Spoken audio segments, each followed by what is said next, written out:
Assalamualaikum students, welcome to Funds Academy with lecture number 2, chapter number 9. Our topic is wave front. Okay? And if learns are related, you can say topics are एक wave जो front, wave front. Okay? So source जिक्र है first क्यों? Light source है. वो आनी जिक्र है सा first क्यों? ये करो geometrical structure थींदी आणि फर्स्ट कयो हीलर निकरन थी पई आणि एक्चुअली ही मुसलसल वेव फ्रंट्स जारी थी रहा है actually leading portions and wave जा ही वेव के लीड था कन वेव के अगते वठी था वजन पिया पुरानी वेव फ्रंट में ज़ाहिर यानी इकड़ो वेव फ्रंट आ पर इनके कीअं बयान कबो सच्चा सरफेस इकड़ो सरफेस आ फर्स्ट कयो on which all the points have the same phase of vibration. इते जेके पॉइंट हूंदियूं ये सभई पॉइंटुनि उहे सेम फेज ऑफ वाइब्रेशन में हूंदियूं इते सेम फेज ऑफ वाइब्रेशन हुते सेम फेज ऑफ वाइब्रेशन हूंदो त such a surface on which all points have the same phase of vibration is known as wave front. त ठीक है ये हिकिड़ो लीडिंग पोर्शन आहे it is the leading portion of wave, it is the leading surface of wave at which all the points vibrate in same phase. It is leading surface or leading portion of the wave at which all the points are vibrating in same phase of motion. Okay? ये ताजा wave fronts हैं आणि wave fronts जा वरी मुख्तलिफ किस्म हैं इकड़ा plane wave fronts इकड़ा spherical wave fronts basically source में light जो एक स्मॉल सोर्स तस्वर के उन्हीं में ये स्फेरिकल वेव फ्रंट्स था जारी दिन पे मुसलसल स्फेरिकल बॉल टाइप ओके ये बॉल टाइप वेव फ्रंट्स मुसलसल जारी थी रहे हैं तो ये स्फेरिकल वेव फ्रंट्स तो spherical wave fronts sound wave जिक्र रहते बेल लगला तो साउंड वेव में स्फेरिकल वेव फ्रंट्स हैं जिके X axis Y axis Z axis में एड मुसा जिके ना सा बल्ब पारिंदासी तो बल्ब जी लाइट ये वेव फ्रंट्स एक्स में वींदा ये वाई में वींदा जेड में वींदा तो ये स्फेरिकल वेव फ्रंट्स मुसलसल खारिज थी रहा है ओके तो एकड़ा स्फेरिकल वेव फ्रंट्स बा ताणी ही स्फेरिकल वेव फ्रंट्स हैं स्फेरिकल वेव फ्रंट्स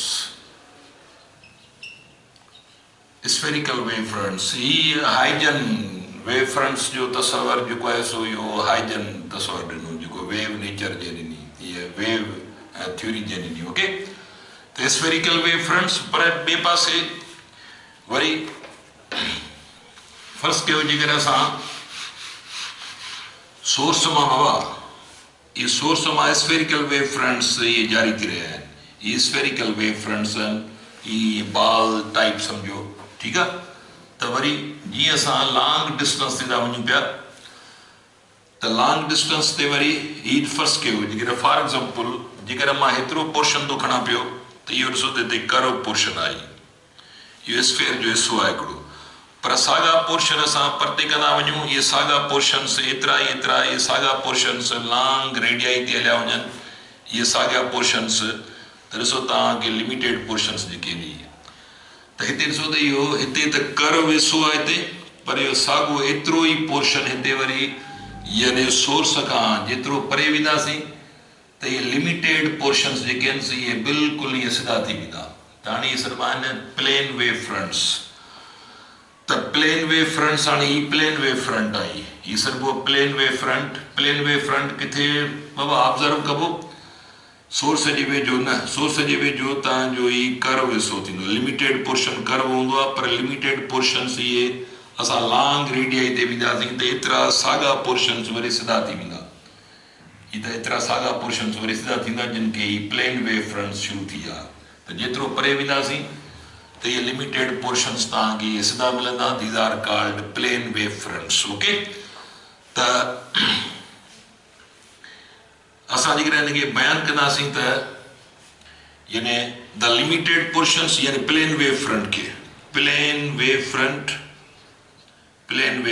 ओके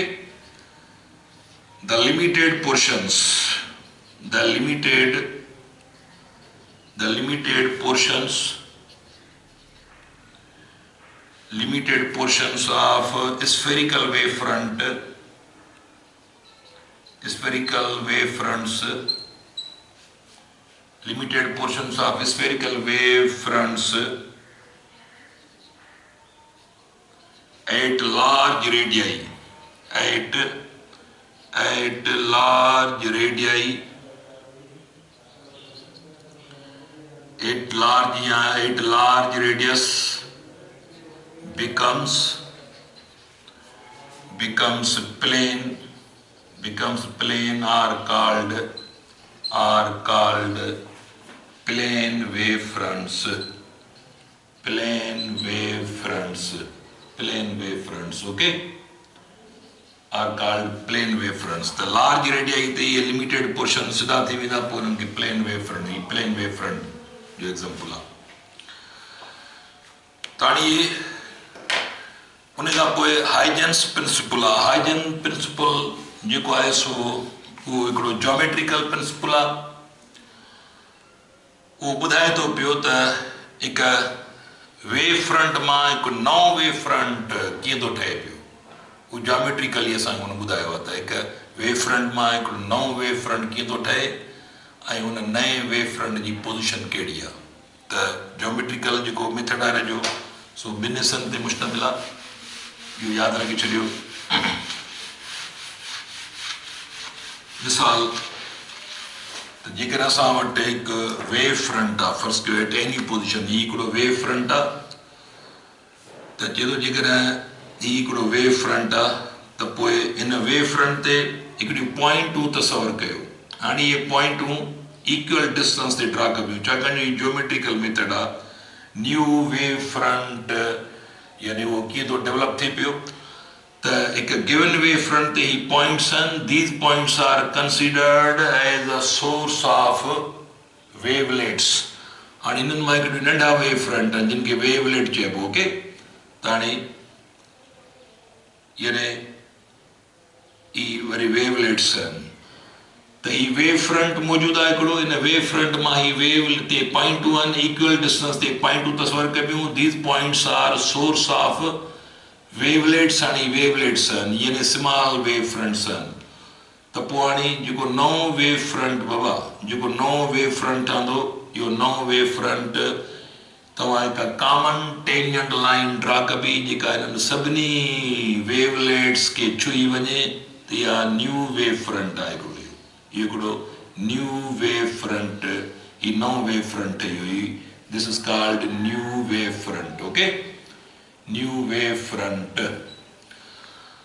हाणे हाइजेंस प्रिंसिपल छा थो चए? If we have no any wave front, हिकिड़ो वेव फ्रंट ख़बर आहे असांखे कंहिं पोज़ीशन ते फर्स्ट कयो, okay. Now consider the points on this wave front at equal distances and these points are considered as supposed to be the source of wavelets. हाणे wavelets ते draw कयो, wavelets draw कबा, wavelets draw कबा। ये wavelets किथां था निकिरनि? हिननि पॉइंटुनि मां। ये पॉइंट्स सोर्स आहिनि wavelets जा, okay. Now draw the common tangent line. This common tangent line representing the new wave front. हाणे इहो नओं वेव फ्रंट जेको आहे सो इहो पैदा थियो। त इहो हिकिड़ो ज्योमेट्रिकल मेथड आहे जेको असांखे लाइट जी वेव नेचर जे बारे में जेको आहे सो वधीक यानी हुनजी जेका एक्सपेरिमेंटल जेका ऑब्ज़र्वेशन आहे हुन में हेल्प कंदो आहे, ओके। त इहो तव्हांजो यानी वेव फ्रंट हाइजेन जे प्रिंसिपल मुताबिक़ जेको ज्योमेट्रिकल मेथड आहे। जेकॾहिं तव्हांजो प्लेन वेव फ्रंट हूंदो, जेकॾहिं प्लेन वेव फ्रंट आहे त हिते बि तव्हां हिकिड़ियूं पॉइंटूं तस्वर कंदासीं। दीज पॉइंट्स आर कंसिडर्ड या suppose to be the source of wavelets. ही वेवलेट्स था जारी थियनि, वेवलेट्स। हाणे न्यू वेव फ्रंट तव्हां हिननि सभिनी वेवलेट्स खे हिकु लाइन ड्रा कयो त ही नओं यानी this is new plane wave front. इहो नओं न्यू प्लेन वेव फ्रंट इहो जेको आहे सो न्यू उहो इहो जनम थो वठे पियो, ओके। त अहिड़े नमूने सां इहो ज्योमेट्रिकल मेथड जेको आहे सो वेव फ्रंट जे बारे में हाइजेन जो इहो प्रिंसिपल, ओके। त हाइजेन जी प्रिंसिपल खे तव्हां कीअं डिफाइन कंदो? त if we have given if we know the position of any wavefront, then draw the points on that wavefront at equal distances. These points are supposed to be the source of wavelets. Draw the wavelets. Asa wavelets draw kya, and finally draw the common tangent line. This common tangent line representing the new wavefront. Okay, this common point representing the new wavefront. उनखां पोइ अचूं था बाबा असां त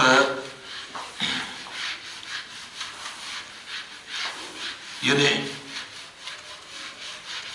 topic पाण change था कयूं, topic that is यानी conditions for interference. Conditions for interference, conditions for interference in light waves.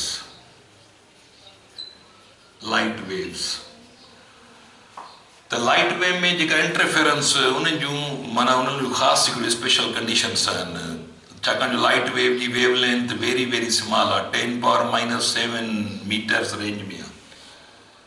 त उन लाइ हिकिड़ी बारीक बीनी वारी अरेंजमेंट करणी पवंदी आहे. त हाणे पहिरीं ॻाल्हि त लाइट में इंटरफेरेंस लाइ तव्हांखे खपे मोनोक्रोमेटिक लाइट. नंबर 1 कंडीशंस कहिड़ियूं कहिड़ियूं? फर्स्ट देयर मस्ट बी यानी monochromatic light.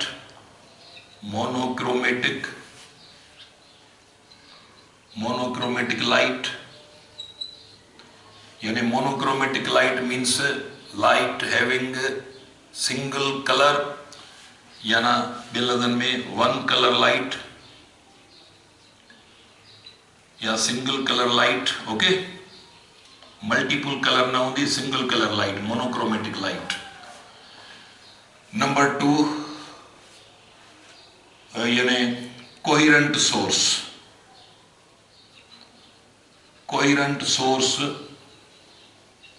and coherent source छाखे चइबो? यानी two waves having the same frequency, same amplitude, same यानी wavelength. Coherent source यानी means i.e. two waves having